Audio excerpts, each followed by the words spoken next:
Hi, I'm going to begin by bowing.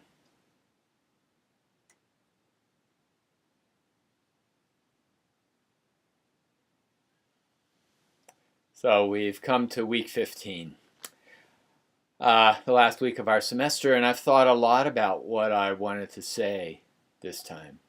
Definitely, I want to say hi, nice to see you again, and also goodbye.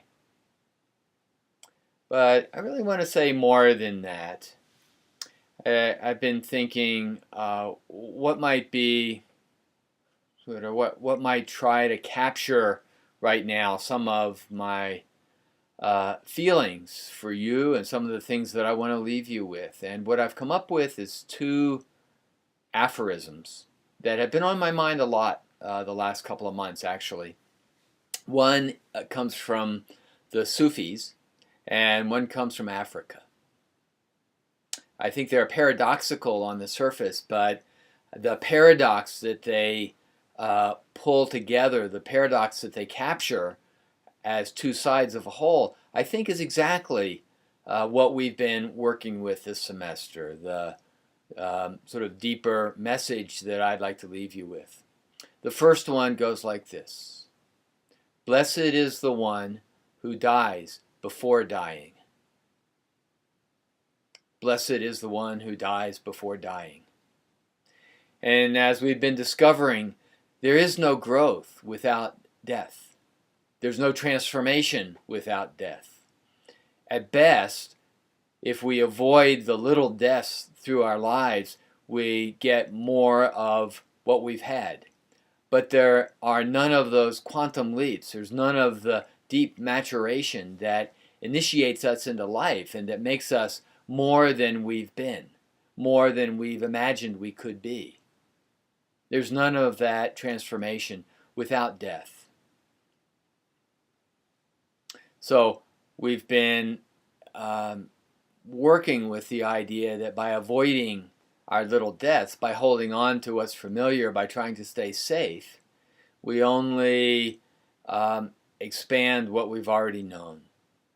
And that the severance is the beginning of a death. Threshold is that place in between death and life. And that the return is a new birth. So this model itself captures, I think, some of this aphorism: blessed is the one who dies before dying. The other aphorism comes from Africa. It goes, when death finds you, may it find you alive. When death finds you, may it find you alive. And after all, in the end, isn't this what our studies have been about? This semester, in this program, in a bigger context even, being alive, being fully alive, and engaging our life transitions, being willing to let go of what's no longer useful, bless it for what it gave us, and let it go, to step into the emptiness and the silence and the stillness and the chaos of the in-between place. And finally, to accept that here we are now. We've returned with new responsibilities and new capacities and a chance to live more fully. That these stages of transitions and the rites of passage that mark them are all about living until we die. So these are my wishes for you, that your dyings, such a necessary part of life, are in the service of your living. That you are able to engage the deaths before death, and that when death finds you, it finds you fully alive.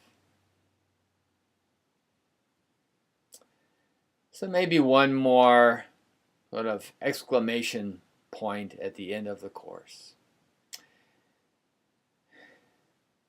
which is that each moment is its own 3 stages of life transitions.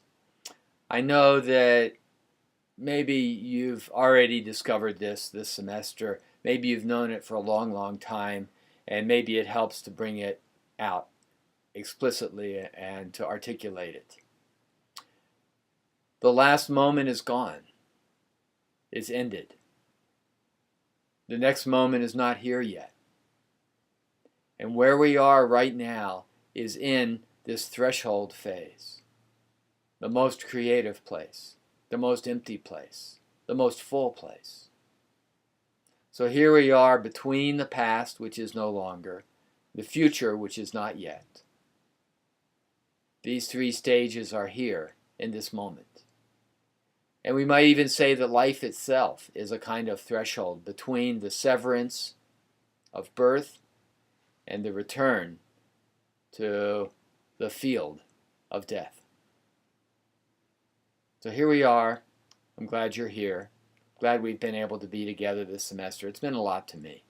And I appreciate everything you brought to this class and what we've been able to do together. So I look forward to our discussion this week. And for now, I'm going to bow.